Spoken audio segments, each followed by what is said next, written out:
Tá ótimo, irmão. Graças a Deus. Queria convidar você a ficar de pé. Eu queria que você desse uma esticada boa aí. Assim, daquela assim, é isso. Uma hora dessa é um perigo fazer isso, gente. Coitado de quem está do lado. Mas o povo de Deus tem o bom perfume de Cristo. Amém. Agora você pode sentar. Depois do quem está aí do seu lado sentir o bom perfume de Cristo. Bênção. Estamos sendo abençoados grandemente, né, neste dia, ontem. E para encerrar esse ciclo agora da tarde, nós vamos falar um pouquinho sobre formação de liderança.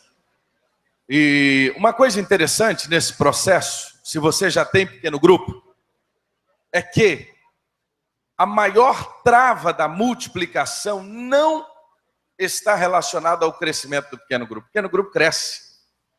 A grande questão é a ausência de liderança formada. Aí o processo trava. Você vai para a cidade, você encara a cidade, e quando você começa a caminhar na cidade, você começa a ver gente chegar, gente ser transformada, e você tinha 4, 5 pessoas, daqui a pouco você está com 15. E se você não tomar cuidado, daqui a pouco você não tem pequeno grupo, você já tem uma congregação, é só cadastrar e mandar plano cooperativo. 30 pessoas numa casa. Já deixou de ser pequeno grupo. Por que não multiplica? Aí você diz assim, pastor, não tem líder. Você já passou essa crise de olhar para a sua igreja, seja no ministério, seja lá na MCA, seja na união masculina, seja nos adolescentes, nos juniores. Aí você olha e diz assim, meu Deus, não tem líder. Eu preciso de um líder urgente, eu não acho. Eu preciso de um líder urgente, eu não encontro. Eu queria começar te fazendo uma pergunta. Por que algumas igrejas conseguem e fazem a colheita muito além do que as outras? Você já parou para pensar e olha para esta imagem e a gente olha para esse trigo e pergunta por que algumas igrejas fazem a colheita além das outras? Existe um teólogo muito interessante, o Joel Kominski, que é um dos caras que mais escreve sobre pequenos grupos, sobre igreja, mais a questão da teologia mesmo do pequeno grupo. Ele diz uma coisa interessante, que as igrejas que fazem a colheita não é por causa de PGMs. Guarda isso no seu coração. Não é PGM que faz colheita. E às vezes a gente acha que começar um monte de PGM, outro dia um pastor ligou na junta e disse assim, pastor, eu preciso urgentemente de roteiro, porque aqui na minha igreja eu já dividi, ó a expressão, dividi todo mundo em pequeno grupo. Irmãos, quem divide é o capeta. Nós não estamos aqui para dividir nada. Nós estamos aqui para multiplicar. Nós estamos aqui para multiplicar. Esquece a palavra divisão. Pequeno grupo não se divide, pequeno grupo se multiplica. Mas estas igrejas estão fazendo o crescimento, alcançando mais pessoas, é por causa de PGMs? Não. É por causa da sua estrutura física? Não. Não é estrutura física, também não é a sua liturgia. Esquece isso. Também não é o carisma do pastorzão. Por que essas igrejas, então, algumas estão colhendo mais do que a outra? Sabe por quê? Elas fazem a colheita, é porque elas têm trabalhadores. Guarda isso no seu coração. O que faz a colheita são trabalhadores. É por isso que Jesus mandou que nós orássemos por quem? Por trabalhadores. Orai ao Senhor da seara que mande trabalhadores, não é cearenses não. Mande trabalhadores. E nós temos esse desafio diante de nós. Então nessa tarde nós vamos encerrar a parte do nosso dia falando sobre líderes multiplicadores. E principalmente como identificar e treinar novos líderes. Porque essa é uma trava muito grande. Esse é um desafio que eu e você temos todos os dias. Identificar e treinar novos líderes. E uma coisa nos chama a atenção, um dos maiores erros, irmãos, que a igreja comete, Um dos maiores erros que a igreja pode cometer na área de liderança é ficar à espera de líderes que venham de fora para fazer o trabalho. Isso é terrível. Isso muitas vezes é muito do nosso sangue latino também, naquela ideia de ir lá para a beira do porto e sempre esperar quem virá do outro lado para nos ajudar. A gente tem essa cabeça.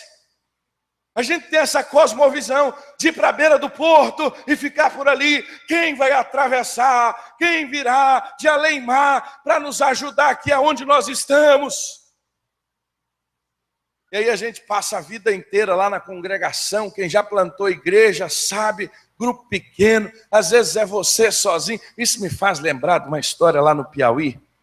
O pastor Milton me contou e eu achei até...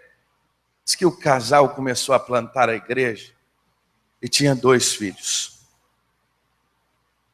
Primeiro dia alugaram a loja, uma caixa de som mais ou menos do tamanho dessa assim. Que às vezes a gente acha que para plantar a igreja a gente precisa de uma loja, uma caixa de som.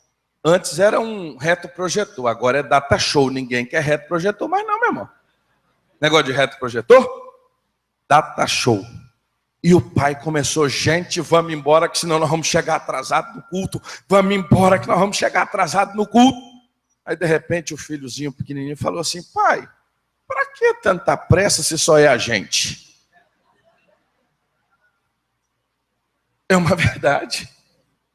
Às vezes a gente perde essa intenção e essa ideia de que a gente está num lugar... E a gente está ali plantando a igreja, e a gente está nessa agonia. Quem virá de fora? Se não vier alguém da igreja mãe, o trabalho não vai romper. Se não vier alguém de fora, a coisa não vai andar. Alguém precisa me dar uma ajuda, gente. Irmãos, em nome de Jesus, nós precisamos ser libertos desse entendimento. Sabe por quê, irmãos? Porque desde o Antigo Testamento, quando Jetro chega, lembra de Jetro? Jetro, quem é ele? O sogro de... Ele chega lá no deserto e encontra Moisés. E ele chega e vê Moisés numa situação perigosa. Se fosse nos dias de hoje, irmãos, Moisés era daqueles que tem um molho de chave bem grandão assim, você já viu?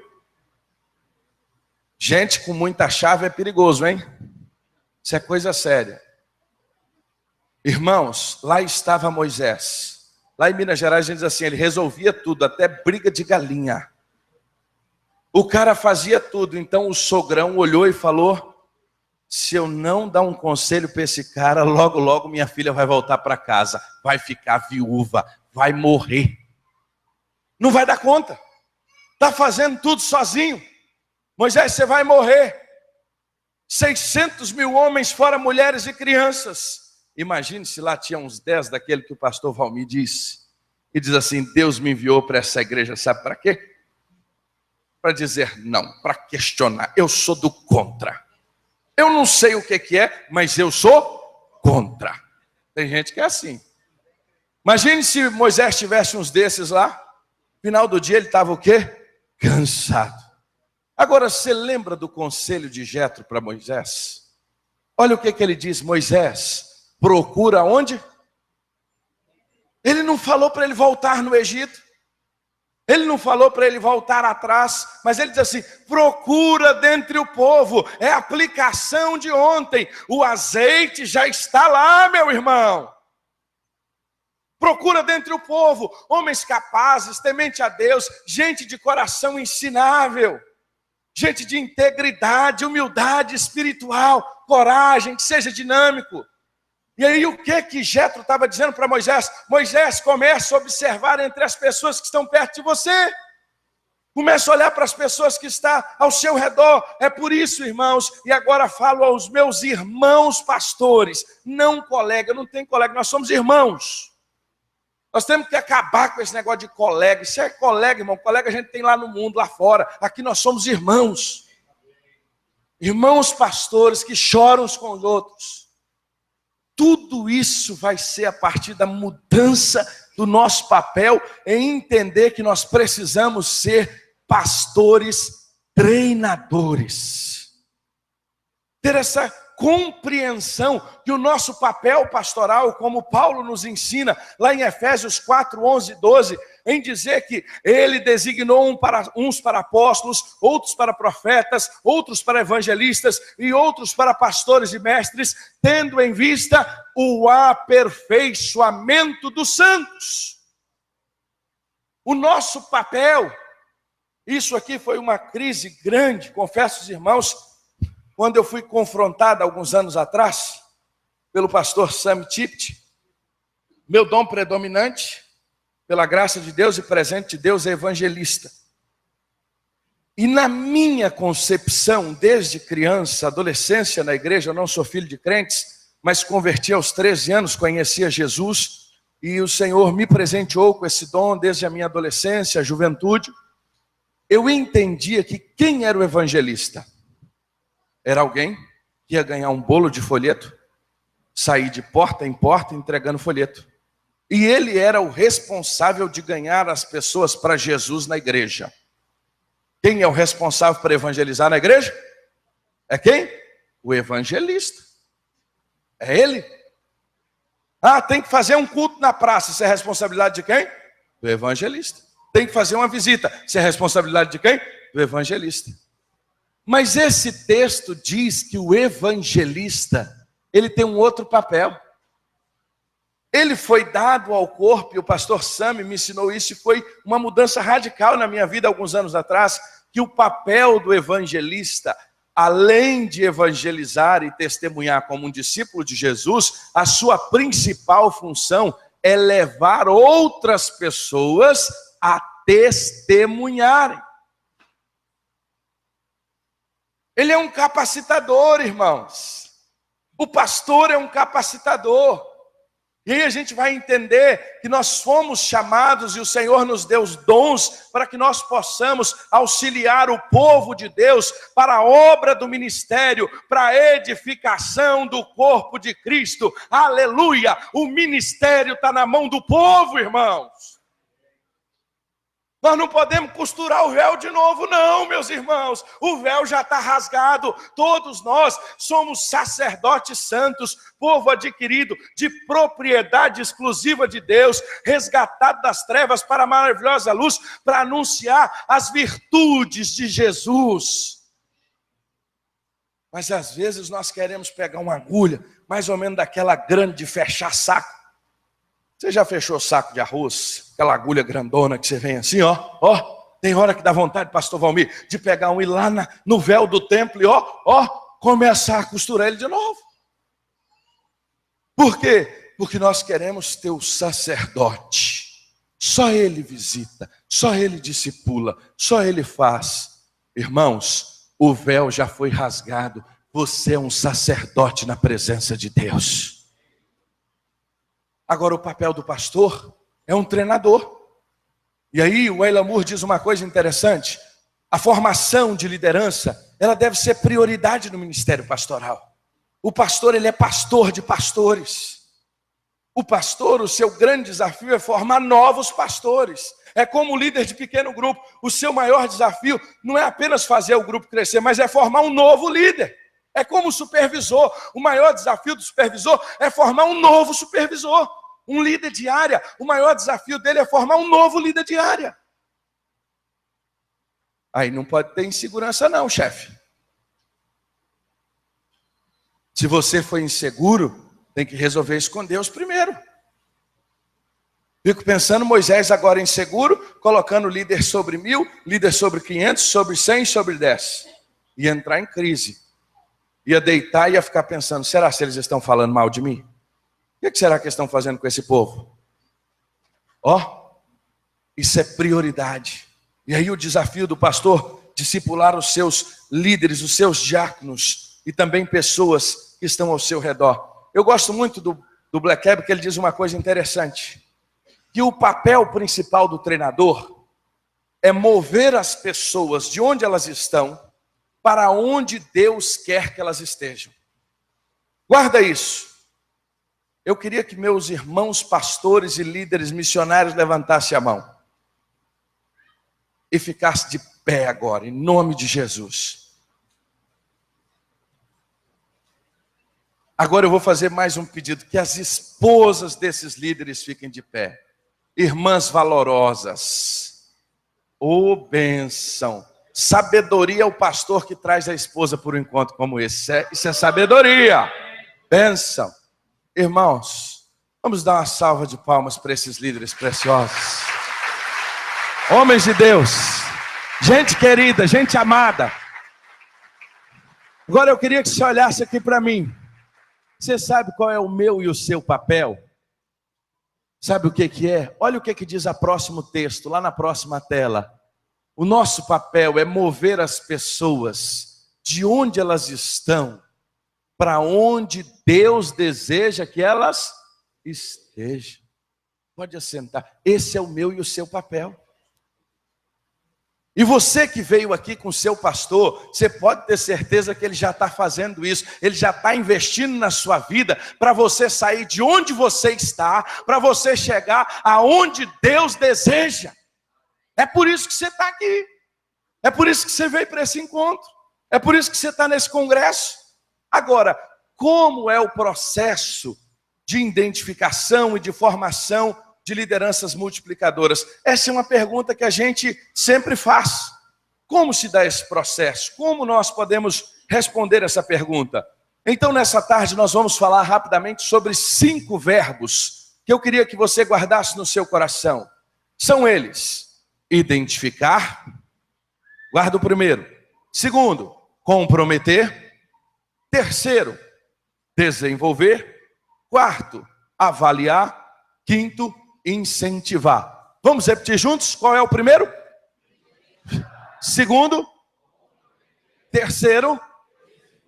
Quarto. Quinto. Olha que interessante. Primeiro, eu identifico. Segundo, eu levo esta pessoa ao comprometimento. Ela é convocada, ela entende o seu papel. Depois, ela vai para a capacitação, ela é desenvolvida, ela está em desenvolvimento. Então, aquilo que ela está fazendo é avaliado. Agora, por que o incentivo ficou no meio? Porque ele deve permear todo o processo. E a gente vai falar sobre isso. E sabe qual destes 5 verbos, em primeira instância, nós mais pecamos? Qual deles, irmãos? Primeiro, segundo, terceiro, quarto ou quinto? Oi? Primeiro? Segundo? Oi? O quinto? É o quinto. É o quinto. Qual foi a última vez que você ligou para o seu líder e disse assim para ele, assim, cara, estou ligando para dizer para você, isso é um presente de Deus na minha vida. Às vezes a gente liga, o telefone toca e diz assim, é o pastor, ele já vem tremendo, o que será que ele quer de novo comigo? O que será que ele vai pedir hoje? Aí quando você começa a entender isso, aí você liga para o líder, lá no incentivo a gente vai falar sobre isso, mas você vai ligar para ele e falar assim, ô Josué, eu estou te ligando, queridão, para saber como é que você está, tudo bem? Aí o Josué atende o telefone e fica esperando. Será que ele vai pedir alguma coisa hoje? E você não pediu nada, só queria saber como é que ele está. Ele não está nem acostumado com isso, que ele só diz assim, não pastor, está tudo bem. Josué fala rápido assim, não pastor, está tudo bem. Aí você diz assim, então tá bom Josué, Deus te abençoe. Ué, ele não vai pedir nada hoje? Desliga o telefone. O Josué entra em parafuso, porque ele nunca recebeu uma ligação do seu pastor para saber como ele estava. Mas a gente vai chegar lá no incentivo. Sabe qual que trava todo o processo? Nós falamos o que nós mais cometemos pecado. Agora, qual que trava o processo? Qual é, querido? 1, 2, 3 ou 4? Qual é, Felipe? Oi? Desenvolver? Será que é mesmo? Irmãos, o que trava o processo é o identificar. Porque se você não identifica, você não leva ao comprometimento. Sem comprometimento, você não chega nem na fase de desenvolvimento. Em identificar, nós pecamos demais na identificação. Identificação é aquele processo que nós paramos, nós oramos, observamos e começamos a olhar entre o nosso povo pessoas com potencial de liderança. É fazer o que Jesus fez, é passar uma noite em oração. E o processo de identificação começa com oração. E aqui nós erramos, porque nós queremos encontrar liderança, mas a gente não quer pagar um preço de orar. A gente acha que o irmão terminou a faculdade de pedagogia, vai ser o líder da escola bíblica dominical. Aí a gente começa a chamar as pessoas por aquilo que elas têm, e não por aquilo que elas são. Camarada não tem compromisso com a igreja, não tem compromisso com Deus, não é dizimista, não honra o Senhor, mas porque ele terminou pedagogia, então vai ser nosso líder do ensino. Aí a gente começa a ir de mal a pior, porque nos falta o elemento essencial na escolha da liderança. E é o quê? Oração. Mas aí a gente começa a olhar algumas coisas nesse processo, vem uma pergunta simples: a quem procurar? E aqui nós erramos demais. Você já fez essa pergunta? Você chega no seu pequeno grupo, e aí você diz assim, seu supervisor está lá na sua cola, dizendo assim, cara, e aí você já tem um LT, você já tem um LT é líder em treinamento, você já tem um líder em treinamento, você já tem um líder em treinamento, aí vai chegar uma hora que você vai virar para o seu supervisor e vai dizer assim, cara, lá no meu pequeno grupo não tem líder, como é que você quer que eu arrume um líder? Aí eu vou te dizer para você, realmente líder lá não tem. Porque se você me falar que lá tem um líder e ele está à toa, ele não é líder. Não tem líder à toa, não tem líder parado. E dia que você encontrar um cara que fala que é líder, que é tal, que faz e acontece, e não está envolvido com nada, corre dele, meu irmão. Olha os homens que Jesus trabalhou, estava tudo ocupado. O Senhor não mexe com preguiçoso não, irmãos. Ó, formiga, a formiga vai dar lição em muita gente, irmãos, ainda. Agora, a quem procurar, pastor Valmir? Aqui é o nosso grande erro, sabe por quê? Olha essa frase aqui, ó. Vamos ler juntos? Em vez de procurar por líderes, sugerimos que você procure por... Sempre haverá um suprimento maior de pessoas do que de líderes. Sabe por que você não está encontrando líderes lá na sua organização? Porque você está procurando por líderes. Começa a procurar por... Lá na sua organização tem pessoas? Na sua igreja tem gente? Lá na União Feminina tem gente? Lá nos embaixadores tem gente? Nos seus pequenos grupos tem gente? Se tem gente, lá tem líderes. Mas nós erramos. Nós queremos achar aquele cara prontinho. Nós queremos achar aquele cara que fala bem. E aí nós ficamos naquela expectativa que um dia ele vai chegar. Ele vai mudar para a cidade. E a gente até ora por isso. Senhor, abençoa que gente passa no concurso público e vem para cá. Não é assim? Você já fez essa oração? Eu já. Estava no interior de Minas Gerais e eu ficava, Senhor, e cheio de irmãos abençoados do meu lado. Só que na minha cabeça eu precisava de um líder pronto. Eu não tinha entendido ainda, irmãos, que Deus está nos chamando, não é para trabalhar com líderes prontos, mas é para formar discípulos verdadeiros, que serão grandes líderes para a glória de Deus. Agora a grande questão é, pense agora na sua igreja, pense agora no seu pequeno grupo, e eu pergunto a você, lá tem gente? Lá tem gente? Então lá tem líder. Agora você estava procurando por líder, mas você precisa procurar por... Então acorda o seu irmão e diz assim para ele, procura por pessoa, rapaz. Procura por pessoa. Procura por gente de testemunho cristão exemplar, gente cheia do Espírito Santo, gente que ame a Deus, gente que ora, gente que lê a palavra. Irmãos, gente que é crente de verdade. Nós nunca tivemos uma geração, irmãos, que está faltando crente de verdade. Gente que tem a vergonha na cara. Que quando fala que é de Jesus, é de Jesus. Crente que paga as contas em dias. Crente que não arruma gatonete. Crente que não anda com coisa, que sabe, vive falando da corrupção, mas chega no banco, fila grande, vê o amigo na frente, vai devagarzinho, entrega a conta para ele pagar.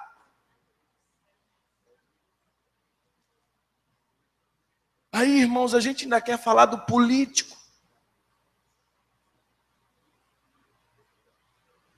Então a gente precisa resgatar verdadeiramente gente assim, ó. Gente que tenha testemunho. Nós estamos falando de gente comprometida com Deus, então eu tenho que procurar por pessoas. Mas aonde eu procuro? Aí vem uma coisa interessante. Em primeiro lugar, eu procuro no grupo atual. Eu olho aonde eu estou, na minha equipe, nas pessoas do meu pequeno grupo. Eu olho também, irmãos, entre as pessoas que já participaram.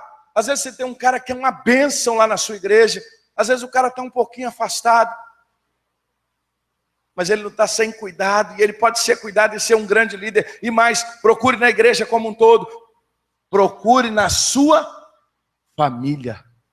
E aqui a gente trava, porque às vezes, por exemplo, a gente convive tanto com os filhos, que a gente não consegue enxergar que a minha filha, o meu filho, pode se tornar o maior líder de onde eu estou. Você confia em todo mundo, menos na sua filha que é adolescente. Você dá função para todo mundo, auxilia todo mundo, mas a sua filha, você tem dificuldade. A sua esposa, você tem dificuldade.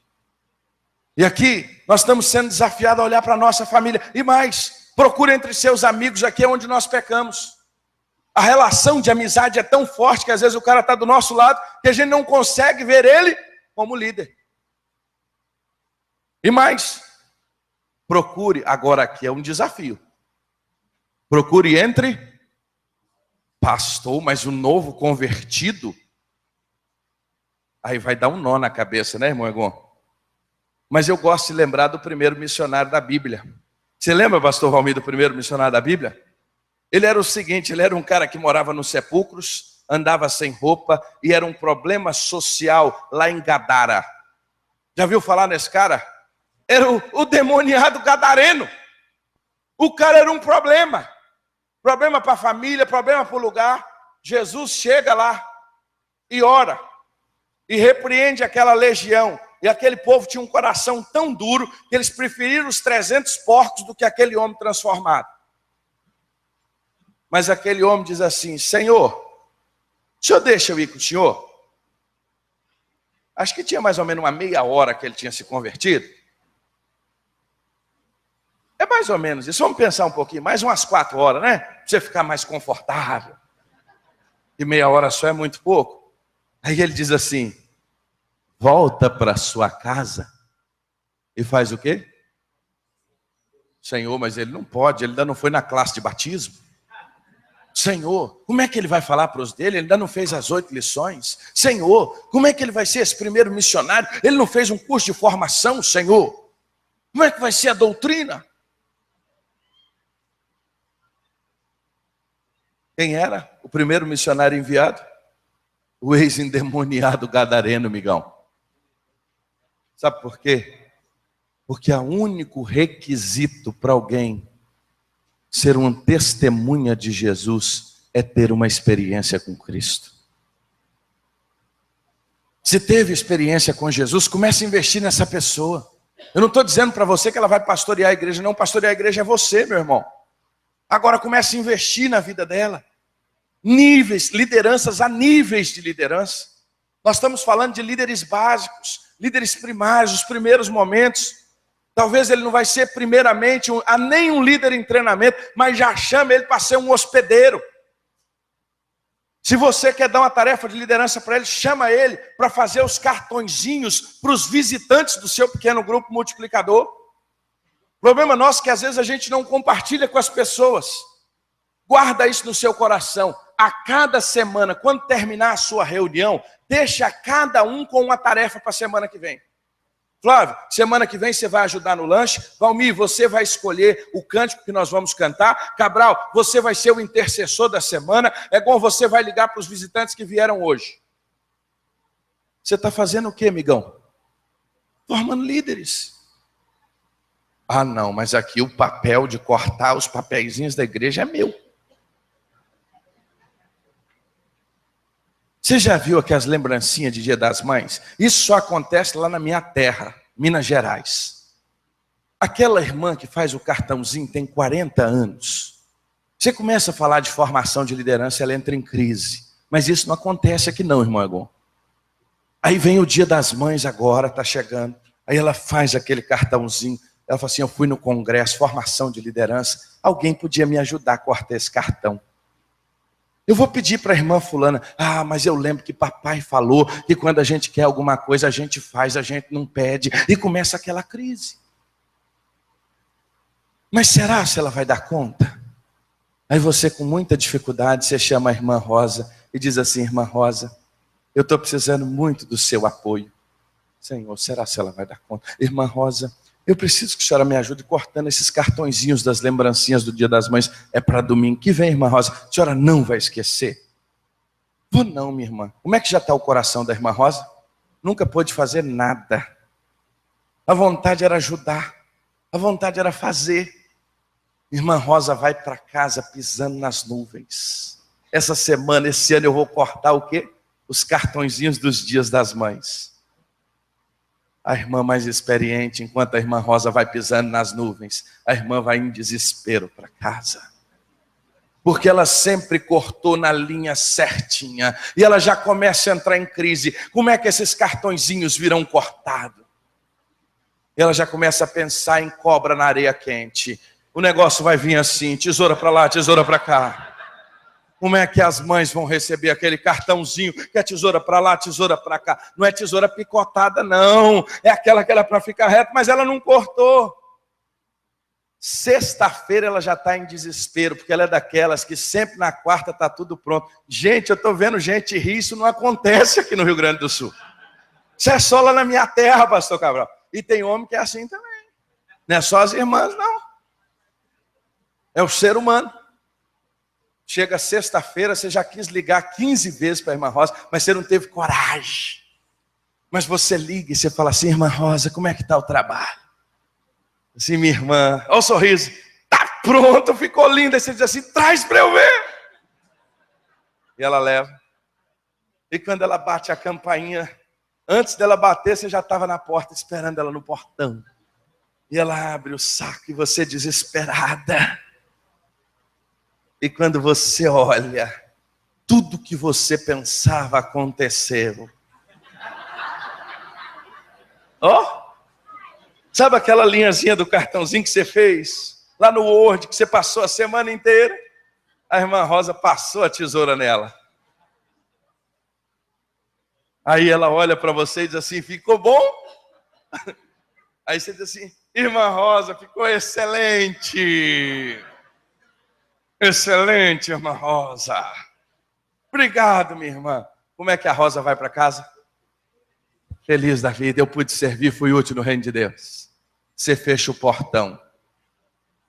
Domingo, sábado, 5 da tarde, comemoração do Dia das Mães, domingo de manhã. Aí você vem naquela crise. Eu faço os 400 cartões de novo? Ou uso os 400 que já estão cortados? Você já passou por essa crise? Assume o pecado aqui comigo, assume. Levanta a mão, levanta. Deus abençoe, pode levantar. Tenha coragem, levanta. Aí você diz assim, eu não posso entregar um cartão desse. Imprime tudo de novo. Um prejuízo danado que está gastando tinta a segunda vez. A sua alegria já foi embora. Aí você passa a noite inteira cortando. E o esposo diz assim, vem querida, descansar. Não, não posso. Outro dia, Dia das Mães, as mães da igreja estão o quê? Radiantes. E você está lá com aquela cara de já morreu. O cartãozinho está lindo, mas você está acabada. Aquele cartãozinho, com todo respeito, antes de chegar em casa, grande parte das pessoas já fizeram o que com ele? Chegou na quinta e foi embora para sexta.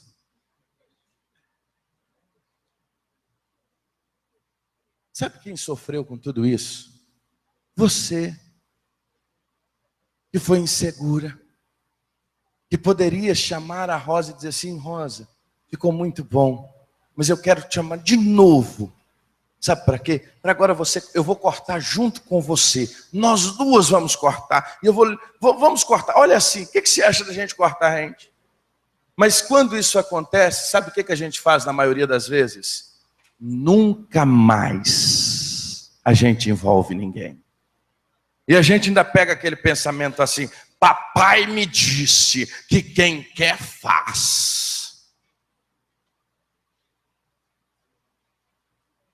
Aí você pergunta, por que as nossas igrejas estão sem líderes? Sabe por quê, irmãos? Porque nós não estamos procurando as pessoas para envolvê-las no processo. A minha maior alegria deve ser quando alguém que eu busquei está fazendo melhor do que eu. Aleluia! Isso muda a minha perspectiva, a minha expectativa. E aí, aonde eu ainda procuro? Aonde eu jamais pensaria em procurar. Pensa aí, quem na sua igreja você jamais pensaria em procurar? Eu ouvi isso no dia da minha ordenação. O zelador da igreja chegou e disse assim: meu filho, se tem alguém aqui nessa igreja que a gente jamais pensaria que ia ser pastor, é você, que você era o cão. Que isso, irmãos, eu tinha um comportamento exemplar, imagina, adolescente na igreja, né? Mas é assim, quem você procura? Quem é que você procura? Você quer aquele perfeitinho? Agora, você já pensou em procurar quem você não procuraria? Olha os camaradas que Jesus chamou. Você lembra daquele tal de Pedro? Cara refinado, não era? Pensa num cara refinado, era aquele Pedro. Cara bom, rapaz. Ele parecia que era comigo, lá de Minas Gerais. Cara amigo, assim. Cara educadíssimo, assim. Ele nem era ansioso. Você lembra o tanto que ele era tranquilo? João 13. Pedro, se tu não deixar lavar o teu pé, tu não tem parte comigo. Senhor, me dá logo um banho. Esse é Pedro. Eu não te nego. Eu nunca vi ele, nem sei quem é. Esse era Pedro. Olha os camaradas que Jesus trabalhou, Josué. Pedrão. Vai pegando aí. Lembra deles? Tem um professor que me deu aula de Velho Testamento, pastor Júlio Borges, ele dizia assim: meu filho, já um pastor experiente, ele, no céu só vai ter gente boa. Olha os camaradas. Moisés, assassino. Abraão, mentiroso. Aí ele vai traçando. Você já parou para notar? É por isso que o Zé Fabrício vai estar lá também, porque ele não vale nada. E dia que você achar que você é muito bom, você pode ter certeza que alguma coisa está ficando errada. Porque eu não vim para os sãos. Eu vim para aqueles que carecem de médicos. Esses foram os homens que Jesus procurou. Gente simples. Gente que talvez eu e você não procuraríamos. Todo mundo, irmãos, tem capacidade para liderar um pequeno grupo. Algumas pessoas vão multiplicar com mais rapidez. Porque eu compreendo biblicamente que o homem foi feito para liderar em alguma instância. A começar da sua casa. Guarda isso. Todo homem precisa ser líder. O ser humano foi criado para liderar desde o Éden. Mas em algum momento ele se afasta de Deus. E ele perde o plano original de Deus. Mas o homem foi chamado para liderar. Então o primeiro passo é identificar. O segundo é o quê? É o quê, irmãos? Qual o segundo passo? Vamos lá? Vamos juntos? É hora que você vai convidar o cidadão. Você encontrou, orou, tem paz no coração. E agora você vai convidar ele para ser um líder ao seu lado. E aqui a gente peca muito. Sabe por quê, pastor Valmir? Depois de um culto assim igual hoje, a gente está aqui cansado. Chegando nessa hora que eu sei que você está cansado. E aí vai terminar aqui agora. E sabe como é que você quer fazer o convite para o cara ser um líder de pequeno grupo? Antes de sair na porta, você vai chegar e falar assim: ó, eu estou contando com você. Você já viu como é que a gente convida? É assim. Aí eu tenho um cara que me influencia demais, que é um pastor lá de Tocantins, o nome dele é Valmir. E ele me ensinou que tudo que a gente vai fazer de importância, e eu gostei disso porque gordo tem cabeça de gordo, é uma coisa séria. Ele disse que a gente resolve comendo. Então eu aprendi uma coisa. Quando você quer chamar alguém para se tornar um líder, para levar ele ao comprometimento, não fala com ele na porta da igreja, não, irmão. Não fala com ele no corredor, não. Você fala assim: meu irmão, terça-feira eu vou lá na sua casa, que eu preciso conversar contigo. Como é que você fica quando o pastor fala isso para você, chefe? Você fala assim: será se ele descobriu? Meu Deus! Alguém contou para ele. Se ele não tiver assim, afinado com a patroa, ele já chega e diz assim: mulher, o que é que tu falou pro pastor? Você contou para ele? Eu não. Passa segundo, o cara tá agoniado. E na terça de manhã o pastor ainda liga e diz assim: ô Pedro, tu tá lembrando que hoje à noite eu vou aí, meu irmão? Pastor, o que é que o senhor deseja? Não, meu irmão, aí a gente conversa. Eita, coração ansioso, né? Passou aquele dia, aquele coração. E aí o Pedro e a esposa prepararam aquela costela assada, né, irmão? É polenta? Uma boa companhia. Uma costela com polenta. Ê, maravilha, o chimarrão já está lá. E aí o pastor chega e começa a tomar chimarrão, e vai uma garrafa, vem mais uma, conversa do Internacional, vai para o Grêmio, vem de lá, volta para cá, come costela, e o irmão já não aguenta mais assim: pastor, o que o senhor quer comigo? E aí você vai dizer para ele: meu irmão, eu estava orando e Deus colocou no meu coração. Você orou, você é sincero. Que Deus está lhe chamando para ser um dos líderes da nossa igreja. E a partir de hoje eu vim aqui para chamar você, a sua esposa, para nós iniciarmos um relacionamento discipulador. Nós vamos andar mais próximos. Eu quero investir na sua vida. Você viu a diferença? Que convite, hein? Como é que esse cara vai se sentir? Bem diferente da porta do templo, né? Ô amigão, agora você é líder. O pastor nem falou comigo, negócio de líder. Isso muda, irmãos, o compromisso. Isso muda a mentalidade. Isso leva a pessoa. Agora, quando você convida, você precisa esclarecer para que você está convidando. Porque um dos nossos maiores erros é que a gente chama a pessoa para liderar, não diz o que ela tem que fazer e a gente fica esperando que ela faça. E aí depois a gente diz assim: por que ela não fez? Ela não sabia. Então, quando você chama ela para o compromisso, você esclarece, você leva a pessoa ao comprometimento e você já apresenta uma proposta de formação. Amigão, quinta-feira é a escola de liderança. Domingo de manhã você está lá comigo. Estou te esperando lá. Você aceita? Viu a diferença? Isso nos leva a um outro nível, irmãos. Um nível de comprometimento. E a formação de líderes, irmãos, requer um relacionamento que demanda prestação de contas, correção de rumos, lado a lado. E aí a gente precisa entender que a formação de líderes, ela não se dá necessariamente na escola, ela se dá no relacionamento discipulador. É no discipulado que a gente forma a liderança.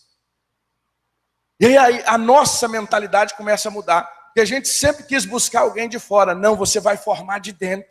É alguém que você vai investir. É um discípulo seu. É alguém que você vai caminhar. Você vai estar com ele lado a lado. E o ponto de partida é esse. E esse foi o ponto que Jesus fez.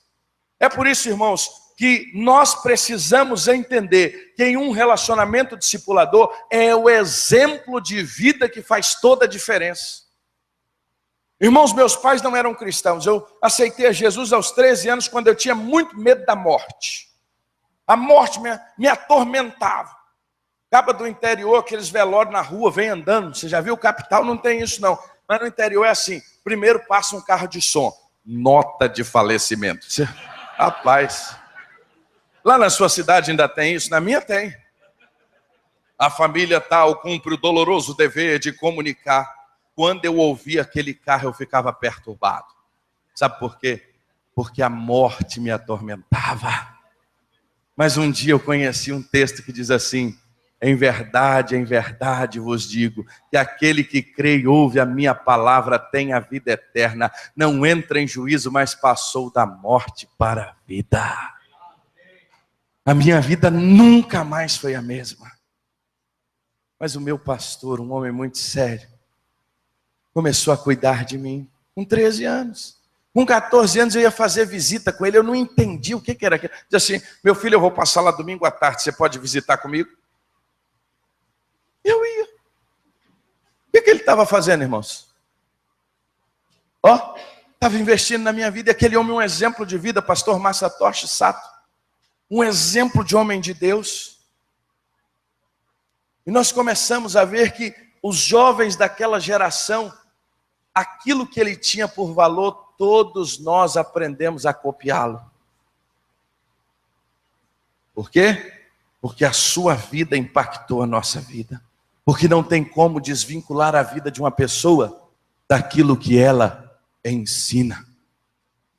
Guarda isso no seu coração. Relacionamento discipulador é o ponto de partida para a formação de líderes. É por isso, irmãos, que eu conto a história de um homem que para mim foi o homem que mais influenciou líderes nessa geração. E uma coisa que eu acho interessante no reino de Deus, que quem mais influencia é quem menos aparece. Aleluia por isso. O seu nome é Dawson Trotman. Talvez você nunca ouviu falar nesse homem. Quantos aqui já ouviram falar no Dawson, a não ser o pastor Valmir, o Flávio que tem lido sobre ele, o Walter? Quantos já ouviram falar? Poucas pessoas. Dawson era um jovem que os seus pais não eram convertidos e nem ele, não foi criado na igreja. Na sua juventude ele conhece a Jesus. E Deus muda a sua história, ele tem uma experiência radical com o Senhor, ali na década de 30. E ele se torna um jovem fervoroso. E esse homem, ele começa a evangelizar pessoas, a discipular pessoas, e ele tinha uma maneira simples de caminhar com alguém. Quando ele evangelizava alguém, ele colava no camarada, ele andava com ele chorava com ele se dedicava a sua vida inteiramente a ele. E ele tinha um processo discipular muito simples. Ele fazia uns cartões com versículos bíblicos, e a cada encontro de discipulado ele dava um cartão para o seu, ele como discipulador, e aquele que ele estava discipulando dizia assim: você tem uma semana para decorar, e semana que vem a gente se encontra. E aí ele prestava contas, ele orava com esse discípulo, ele caminhava com ele, tinha uma relação discipular. Isso era o Dawson. Ele tinha um texto na sua vida, que é o texto que marcou a vida dele, que era 2 Timóteo 2:2. O que aprendestes de mim, transmite a homens fiéis e idôneos, que ensine a outros. Ele vem ali, meus irmãos, a década de 30, ele tem um amigo na igreja, que esse amigo era marinheiro. E esse amigo tinha um jovem, que era colega dele, que era marinheiro. Mas ele não dava conta, ele ficava com medo de falar de Jesus. Então ele chamou quem para ajudá-lo? O Dawson. O Dawson começou a evangelizar esse marinheiro e discipular esse marinheiro, ganhou ele para Jesus. Mas naquele processo de discipular o marinheiro, final da década de 30, início ali de 40, logo vem caminhando, vem a Segunda Guerra. E Deus colocou no coração do Dawson um sonho. Sabe qual foi o sonho do Dawson? Treinar marinheiros, homens chaves para cada navio da Marinha Americana. Qual era a ideia dele? Ele criou um ministério chamado os Navegadores. Quem lê sobre discipulado já leu sobre o Dawson. Os livros do Timão, que é um timão de barco mesmo, que é o símbolo do ministério dele. Olha que coisa interessante, ele tinha no seu coração que se ele colocasse um discipulador em cada barco, imagine o barco 6 meses no mar, o relacionamento ia ser tão forte, e aquele cara tinha um testemunho tão vivo, que quando voltasse aquela tripulação inteira seria de Jesus. Visionárias, cara.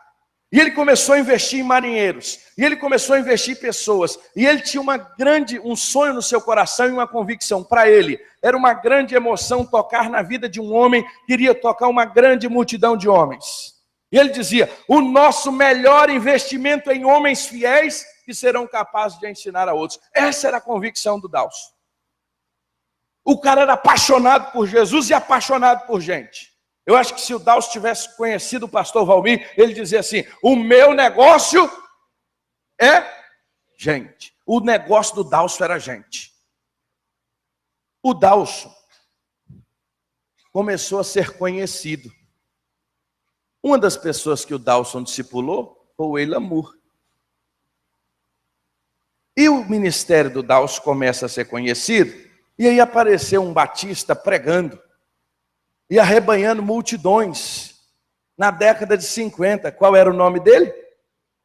Qual era o nome dele? Olha a foto dele lá novinho, ó.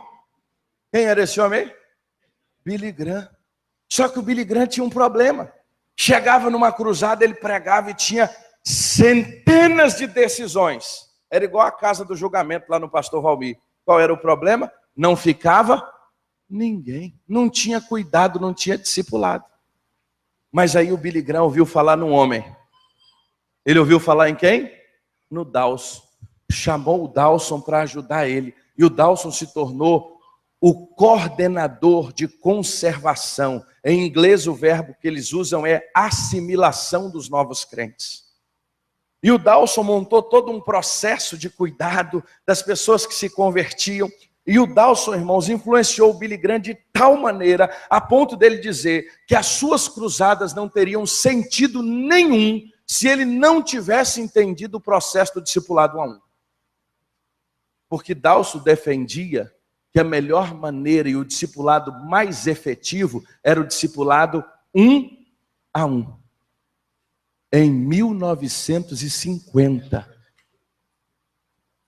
O que mais dói é saber que esse homem com 50 anos estava num acampamento de discipuladores, andando num lago. Ele tinha acabado de passar 1 hora com o Dr. Wayland Moore. O último homem que ele discipulou, teve um encontro discipular, foi o Dr. Wayland Moore, que hoje tem 86 anos, é um dos poucos discípulos dele vivo. Ele entra no barco, era um acampamento, uma reunião como a nossa aqui, e ele sai no barco. Acontece um acidente, uma moça cai na água. Ele pula, ele salva a moça e morre afogado, com 50 anos de idade. Esse homem discipulou o Billy Graham, esse homem discipulou o Bill Bright, esse homem discipulou os maiores líderes dessa geração. Nunca pisou no seminário e não era ordenado pastor. No dia do seu velório, sabe quem pregou? O Billy Graham. E o Billy Graham disse o seguinte: Dawson era um homem de visão. Quando o nosso Deus é pequeno, o mundo parece grande. Mas quando o nosso Deus é grande, o mundo parece pequeno. E para Dawson, o mundo poderia ser conquistado para Jesus. É esse homem aqui, irmãos, que tudo que nós temos hoje de discipulado 1 a 1, ele foi o homem que Deus usou para nos chamar e resgatar esses princípios. Lá em 1950. Porque ele entendia que nesse processo de comprometimento, o que ouvimos do Senhor, ou do nosso discipulador, aquele que está conosco, nós vamos transmitir a homens fiéis e idôneos que vão transmitir a outros. Ele era um homem que tinha isso no coração e ele investiu em pessoas. Depois de chamar, se comprometer, nós vamos então o quê? Desenvolver é o próximo passo. O desenvolvimento é o terceiro passo. E aí, quando a gente fala em desenvolvimento, e a gente já está caminhando para o fim, nós estamos falando em desenvolver um plano de ação concreta para o desenvolvimento da liderança. E aqui é um lugar que também a gente peca. Um dos erros que eu já cometi, e que é bem provável que talvez você possa estar me acompanhando nesse erro. Que quando a gente pensa num processo de desenvolvimento de liderança, a gente pensa o seguinte: eu olho uma igreja, eu dou uma visitada lá na Cibapa, e o pastor Valmir tem uma escola de líderes lá, que tem umas 30 classes ou mais, funcionando o ano inteiro, o tempo todo. E aí eu olho para a escola de líderes do pastor Valmir, com 1.200 membros. Eu volto para a minha igreja e digo assim: eu tenho que montar uma escola igualzinha.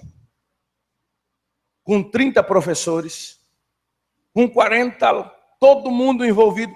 O cara está lá há 10 anos fazendo isso. Eu quero chegar em 6 meses e ter a mesma estrutura. É aí que a gente erra.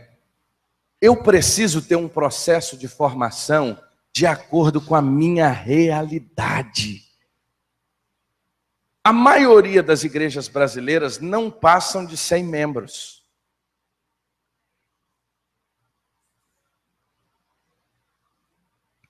Sabe o que nós precisamos entender? Eu ouvi uma ilustração do pastor Renault, um camarada que em 15 anos começou uma igreja do zero e estava com 3.000 membros, no encontro de pastores falando sobre crescimento de igreja. Ele me ensinou um negócio extraordinário. Ele disse que crescimento de igreja é como uma planta, processo de formação é como uma planta. Quando você tem uma plantinha, ela fica num vaso daquele tamanho como essas bonitas aqui? Não, elas ficam num vasinho pequeno. O que plantinha precisa? De cuidado, de água e de sol. De acordo com o que a planta vai crescendo, o que a gente faz com ela? A gente muda ela de vaso. E ela cresce mais um pouquinho, daqui a pouco a gente pega um cabo de vassoura e bota assim bem no meio. Pá! É uma estrutura para quê? Para não deixar a árvore ou a plantinha cair. Qual é o nosso erro nesse processo, irmão Egon? A gente gasta toda a nossa força para arrumar um vaso grande, para botar um cabo de vassoura gigante, quando no fundo a gente precisava só de quê? Uma plantinha. Você vai formar 8 líderes. Você vai formar 10 primeiros líderes. Só que você está querendo montar uma estrutura para formar 500. E você não vai dar conta, porque você não tem essa estrutura. Só que a gente erra aí, e aí você diz, eu não tenho uma escola de liderança, eu fui lá no Bacaxeri, eu fui lá no Valmir, eu fui lá no Flávio, eu fui lá no pastor Cabral, ele tem lá tanto de coisa e eu olho e não dou conta. Por quê? Porque você está olhando para a estrutura, você não está olhando para a plantinha. Muda a visão, não olha para o vaso, não olha para o cabo de vassoura, olha para a gente. E aí, para treinar a primeira liderança, o que você precisa é de uma classe lá na escola bíblica. Uma classe na quarta-feira após o culto. Em 2003, quando nós fomos implementar, na época a gente chamava de grupo familiar ainda lá na igreja, isso tem 13 anos, nossa classe de formação de liderança era quarta-feira depois do culto. O culto era de 7h30 às 8h30, a gente chegava para orar, de 8h30 às 9h30 é a nossa escola de liderança. A gente ficava 1 hora aprendendo. E ali o pastor ensinou para a gente, o nosso pastor, o que era o pequeno grupo, ou o que era o grupo familiar naquela época, a pegada era a mesma, era nomenclatura, o que era o processo de multiplicação, como a gente estava aprendendo. Aí depois a gente iniciou um protótipo, o primeiro, a gente começou a viver na prática, e aqui a gente trava também, porque às vezes a gente quer usar o protótipo para ensinar o que é o processo. Aí eu pego o livro de igreja multiplicadora, vou lá para o protótipo, o que é a igreja multiplicadora? Não, irmãos, protótipo não é para estudar o que é a igreja multiplicadora. Protótipo é para viver o protótipo, aquilo que é o pequeno grupo. É roteiro, é orar pelas pessoas. Porque se você estuda o que é a igreja multiplicadora no protótipo, dia que você multiplicar, o líder que você treinou, ele vai ensinar o quê? O que é a igreja multiplicadora, foi o que ele aprendeu. Então a gente precisa entender que são 2 ambientes diferentes. Então a formação de liderança, ela ocorre em 3 níveis. Sabe qual é o principal? É você discipular o líder. Esse é o principal. Eu diria, nesses anos, que não são muitos, mas o que eu tenho aprendido que para mim 70% é esse primeiro. É você discipular a sua liderança. Relacionamento discipulador. 70% do processo está aqui.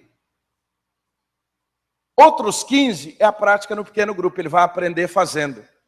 É do seu lado. Ele já está aprendendo a cuidar porque ele está sendo cuidado. O grande problema nosso, da nossa liderança, é que nós queremos que eles façam coisas que eles nunca receberam. Aí você diz para o cara que ele tem que cuidar de um grupo, mas ele nunca foi cuidado. Como é que ele vai cuidar? Ele não sabe o que é cuidar. Então ele tem que ser discipulado, aí ele vai conseguir discipular. A coisa muda. Aí o Birajaró prática no PGM. E aí tem os encontros de formação. Aí você vai lá na rede multiplicadora, esses slides está tudo pronto. Se você quiser uma escola de líderes, lá tem, prontinha. O que é o pequeno grupo, o que é o PGM. Você vai pegar isso, usa quarta-feira, depois do culto de oração, 1 hora lá com seus líderes. 9 lições, 8 encontros, um encontro de final de semana, a sua realidade você vai ajustar. Não queira começar o processo de desenvolvimento com uma escola grande demais, quando na verdade você tem 8, 10 líderes apenas. Aí a gente erra quando a gente quer fazer uma estrutura que nós não precisamos dela. Depois do desenvolvimento, aí vem o quê? Avaliação. É o processo em que a gente vai avaliar, acompanhar. Por isso que supervisão, a gente vai ter que voltar, e num dos nossos próximos congressos nós vamos falar só sobre supervisão. Porque esse é um grande detalhe também, porque às vezes você abre os pequenos grupos. Outro dia a gente viu uma igreja, estão com 60 pequenos grupos. Quantos supervisores? Nenhum. Esse negócio não vai dar certo. Líder tem que ser liderado. Líder de pequeno grupo precisa ser supervisionado. O primeiro supervisor, sabe quem é? Aliás, eu gosto sempre de dizer, o primeiro discípulo da igreja é o pastor. O primeiro líder de pequeno grupo é o pastor. O primeiro supervisor é o pastor. O primeiro líder de área é o pastor. O primeiro pastor de rede é o pastor. Esse processo, ele nasce de baixo para cima. Não é de cima para baixo. É ao contrário. É uma estrutura que vai nascendo. E isso precisa estar claro. A avaliação, aí vem o quê? Os formulários de acompanhamento. A presencial, você vai visitar ele no pequeno grupo, você vai ver o que está acontecendo. E às vezes você vê lá o formulário está bonito. Só que quando você chega lá, o pequeno grupo está triste. Não tem um ambiente acolhedor, a sala, as cadeiras estão tudo bagunçada. O hospedeiro tem lá um pitbull, na hora do pequeno grupo, o pitbull está andando lá na sala assim, e os visitantes tudo com medo. Você acha que isso não acontece não, queridão? Acha não? Brinca. Aquele hospedeiro, o hospedeiro, pastor, a irmã até disse que queria, mas não deixa ninguém sentar no sofá. Sofazão de couro, ninguém pode encostar. Irmão, vende isso. Porque se a sala da sua casa, o seu sofá, não puder glorificar a Jesus, jogue isso fora. Isso é um entrave na sua vida. E às vezes a gente é assim, a gente fica endeusando as coisas. E esse negócio de ser hospedeiro não é moleza não. Já contei para alguns aqui, eu sou hospedeiro já há algum tempo. E com a maior alegria. Mas eu gosto muito, eu sou filho de marceneiro, aprendi marcenaria. E nas minhas férias, o que eu mais gosto de fazer é ir lá para a marcenaria. Porque eu fico lá na marcenaria com o papai e eu vou fazer carrinho. E agora com o João, então, aí é que eu vou mesmo. Fazer um monte de carrinho para o João.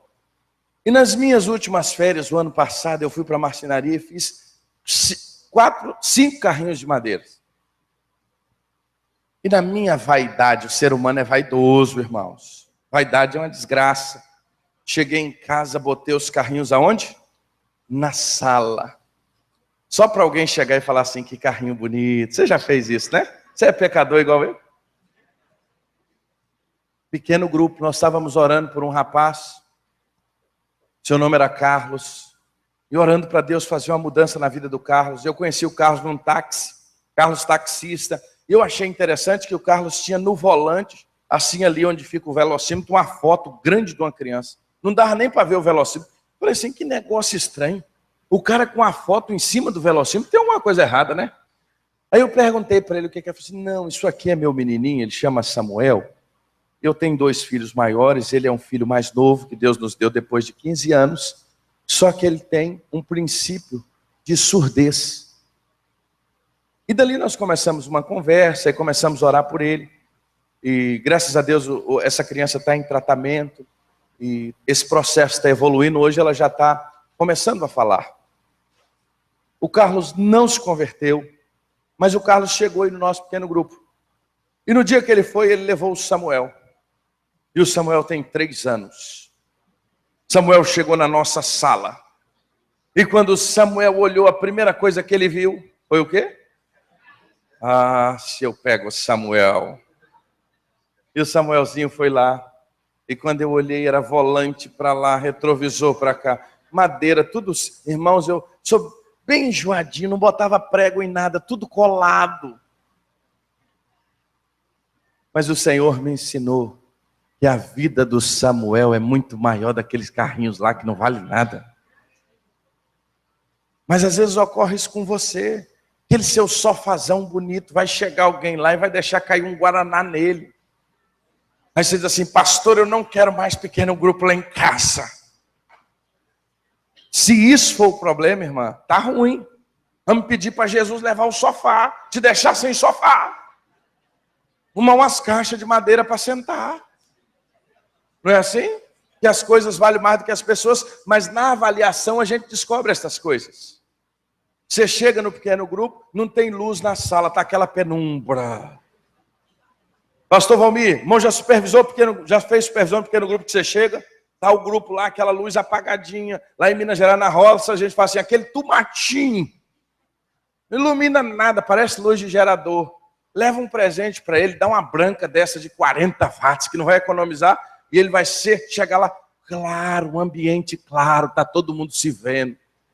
Pede para prender o pitbull, para ele não passar lá na hora.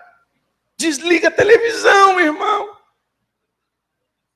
Então são coisas simples que a gente pega isso aonde? Na avaliação. Mas se você não for lá ver, você não vai descobrir isso nunca. Aí você chega domingo e fala assim, irmãozão, como é que tá lá? Ele diz assim, pastor, tá bom demais. Sabe por quê, irmãos? Pastor Fernando me ensinou uma coisa. Para quem tem um martelo na mão, o mundo vira prego. E é uma verdade. O cara não conhece outra coisa, ele não viu outra possibilidade.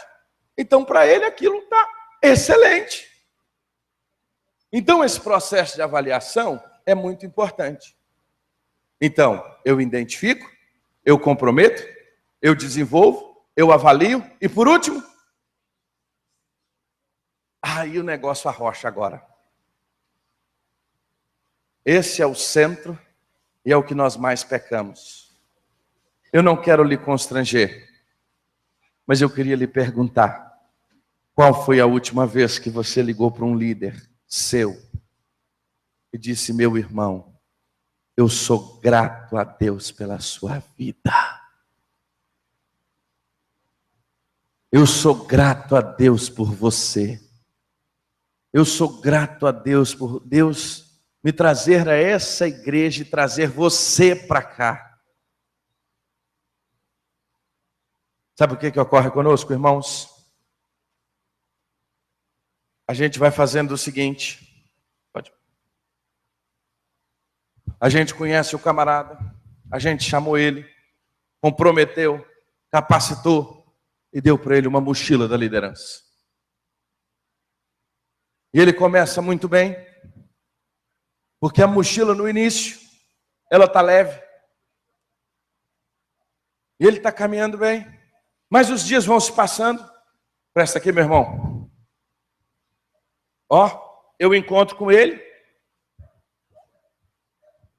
Põe aqui, varão. Aí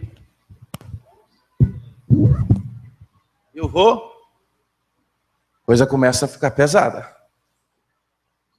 E a mochila dele vai pesando. E eu começo a querer que ele tenha o mesmo ritmo que ele tinha antes. Mas ele já não tem mais o mesmo ritmo. Porque a mochila está... O cara está cheio de problema. Está cheio de dificuldade lá no pequeno grupo. Eu não ligo para mentorear e pastorear o coração do cara. Tem tempo que eu não dou nenhum incentivo. Eu só dou borrachada. Só falo paulada. Mas ainda está pouco. Você está produzindo pouco, chefe.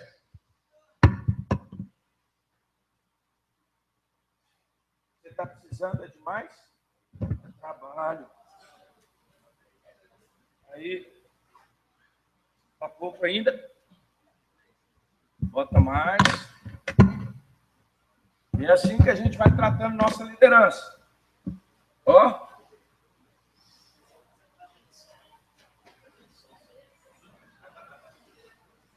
O cara já está assim. E aí você ainda não está satisfeito. Você viu que ele está com a mão livre?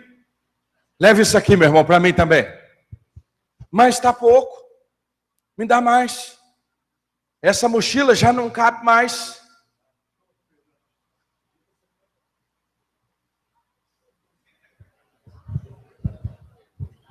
É bem provável que você tenha na sua igreja gente assim, que está tocando, girando o prato. Ó, ó. E o cara está andando lá assim. E ele já não está aguentando. Ele não recebe uma palavra de incentivo. Ele não recebe um ânimo. Ele não recebe um cuidado. E dia que você faz um almoço na igreja, você ainda cobra. Você fica rindo? O cara entrega o dízimo o ano inteiro. Dia que você faz o almoço, você ainda cobra. Para pensar, irmãos. Nós estamos trabalhando com gente amada, gente voluntária. Aí chega um dia que ele vai chegar e vai dizer assim: pastor, eu não aguento mais. E é bem provável que tem gente boa, que você ama, que você sabe que é homem de Deus, mas que está desse jeito, ó. Meu irmão, você precisa urgentemente olhar para a sua liderança e começar a esvaziar a mochila do seu povo. Se você quer ter líder que caminhe por muito tempo, a mochila precisa estar leve. Se a mochila estiver pesada demais, é por isso que às vezes nós perdemos tanta liderança que está ao nosso redor. E sabe qual é uma das principais coisas que deixa a mochila leve? É uma palavra de gratidão, é uma palavra de incentivo, é uma palavra de amor. Eu quero terminar apenas te perguntando: qual foi a última vez que você ligou para um líder seu e disse a ele que ele era precioso na sua vida? Eu queria convidar você a curvar a sua cabeça, nós vamos orar.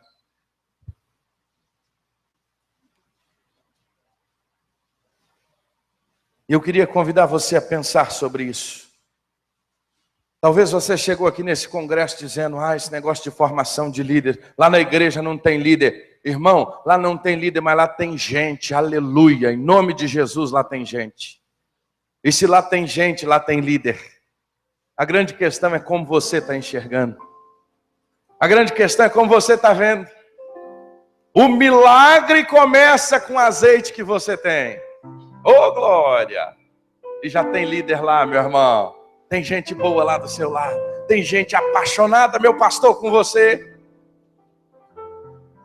Meu pastor, tem gente que caminha contigo e você sabe do que eu estou falando. É gente boa. É gente que está com você, é para expulsar demônio de madrugada. É gente que está contigo para ir para o mutirão 5 da manhã carregar pedra. É aquela irmãzinha amada que enfrenta aquela cozinha da igreja, que nunca teve um ventilador, aquele calor terrível. Essas irmãs são demais, gente. Mas a gente muitas vezes entra ano e sai ano. A gente só lembra dessas irmãs no dia do congresso, chama aqui na frente. É aquele negócio mais mecânico do mundo, que a gente faz mais por desencargo de consciência do que de fato por gratidão. Porque às vezes a maior gratidão não é aquela que todo mundo do congresso vai ver, mas é aquela durante o dia a dia que nós como líderes chegamos e abrimos o nosso coração para para o nosso discípulo e falamos da importância dele na nossa vida. Essa é a maior diferença. E eu quero conversar com você, meu irmão pastor. Você, meu irmão missionário. Você, meu irmão líder. Qual foi a última vez que você que é líder de pequeno grupo, você agradeceu a Deus pelo seu líder em treinamento? Você que é supervisor pela sua liderança? Você que é líder do ministério de louvor? Qual foi a última vez que você chegou na turma e disse assim: gente, vocês são extraordinários? Qual foi? Aí você diz assim: pastor, faz tanto tempo que eu nem me lembro. Então, querido, nessa noite eu gostaria de chamar você, já é início de noite, a tomar uma postura diferente. Eu dizer: Senhor, eu quero investir nos meus líderes. Eu quero cuidar dos meus líderes. Eu quero discipular os meus líderes. Eu quero fazer da minha liderança uma geração extraordinária. Eles vão andar com a mochila leve para andar muito mais. Porque eu quero ver e enxergar homens e mulheres que multiplicam e glorificam o Senhor. Você que já é líder, se Deus falou ao seu coração, eu só queria te convidar a ficar de pé onde você está. Em reconhecimento, em entender: rapaz, faz muito tempo que eu não cuido da minha liderança. Faz muito tempo que eu não dou uma palavra de gratidão. Faz muito tempo que eu não honro a minha liderança. Eu queria fazer um convite a você nesse congresso. Que você saísse daqui com duas coisas no seu coração. A primeira delas é honrar os líderes que Deus te deu. Tem gente boa que Deus colocou com você. E que faz tempo que você não dá uma palavra de cuidado com esses camaradas. Faz tempo que você não chama eles para comer uma costelinha assada. Faz tempo que você não chama eles para ir na sua casa.